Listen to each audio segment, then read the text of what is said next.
Now, what is episiotomy? Episiotomy is surgically planned incision that is given on perineum and posterior vaginal wall during the second stage of labor to facilitate the labor. Okay, here is our posterior vaginal wall and perineum, and the incision is given during the second stage of labor. So this is episiotomy. Now, why we do episiotomy? To facilitate, generally we do episiotomy to facilitate the easy and safe delivery of the fetus and to prevent perineal injury, genital prolapse, stress incontinence, stress on fetal head.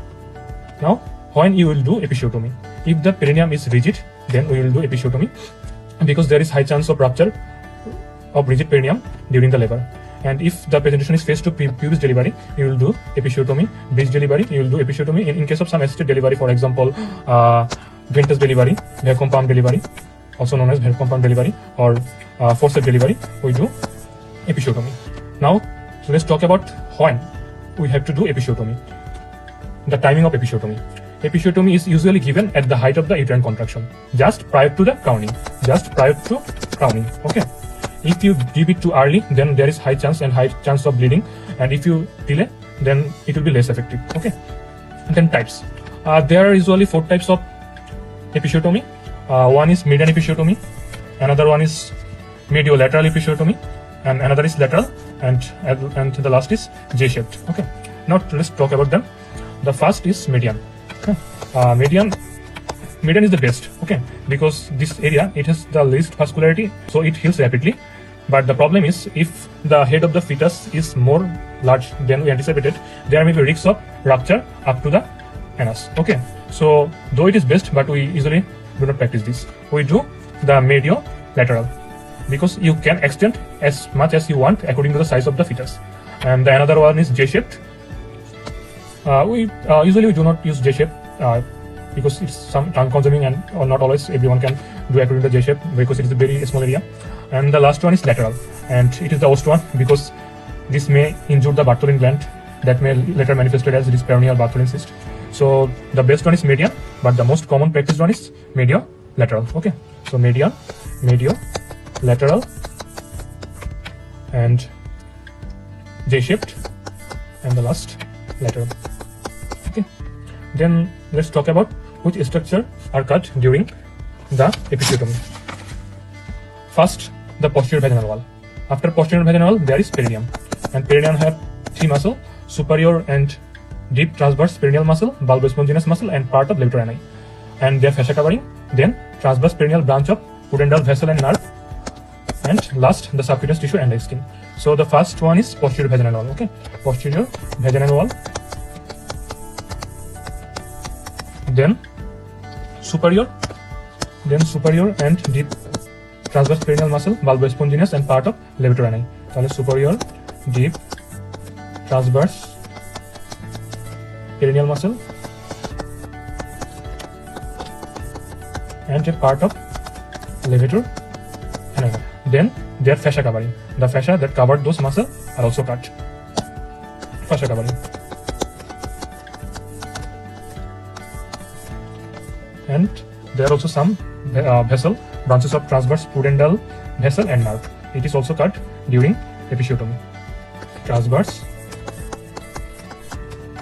branches, transverse perineal branches of pudendal vessel and nerves. The last one is subcutaneous tissue and skin.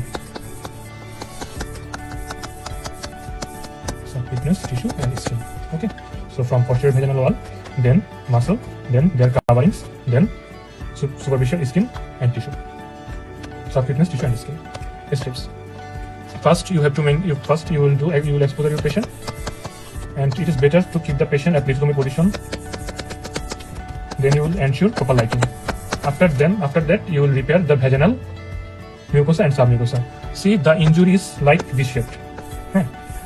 You have to suture from above of the apex. You have to first locate the apex and start suturing from the apex. You can do interrupted suture or continuous suture, but it is better to have continuous suture.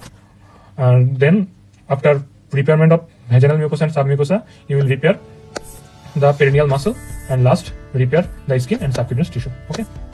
Now what are the post-operative care you will advise to your patient? First, the patient must do regular dressing because it's the region where there is high chance of infection. Then you will prescribe broad spectrum antibiotic.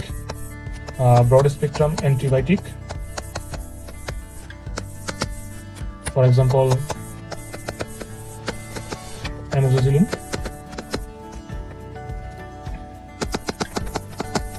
(500 milligram) TPS.